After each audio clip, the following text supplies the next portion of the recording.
acara itu tidak lain adalah untuk menambah wawasan kita terkait dengan tugas-tugas Linmas ataupun dasar-dasar hukum yang dipakai Linmas untuk petugasan kita maju. Nanti ada beberapa narasumber yang akan menyampaikan.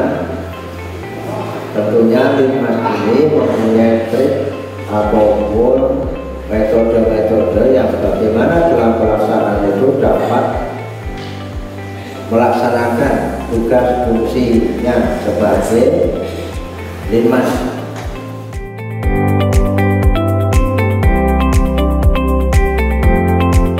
Akan mengatur sedikit bahwa kita bertugas ini tidak sendirian, dalam artian tidak hanya Linmas tok. Perlu kita ketahui bahwa di samping Linmas ada satuan-satuan relawan.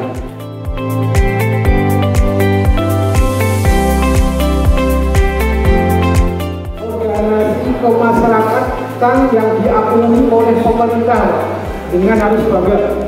Maka dari itu panjenengan sebagai anggota Linmas harus bangga sebagai anggota Linmas. Saya tanya dulu, apakah bapak-bapak sekalian ini bangga menjadi anggota Linmas? Bangga. Terima kasih. Assalamualaikum warahmatullahi wabarakatuh. Perkenalkan, nama saya Singgi Handoyo sebagai Jogoboyo Kalurahan Sri Martani, dan di sebelah saya Bapak Suwanti, wakil dari Linmas Inti Kalurahan Sri Martani. Pada malam hari ini kami akan mengadakan peningkatan keterampilan Linmas atau peningkatan kapasitas Linmas di tahun 2024 Kalurahan Sri Martani. Adapun tujuan peningkatan kapasitas Linmas yaitu untuk memperluas pengetahuan Linmas terkait tentang tugas-tugas dan payung hukum yang memayungi Linmas di Kalurahan Sri Martani.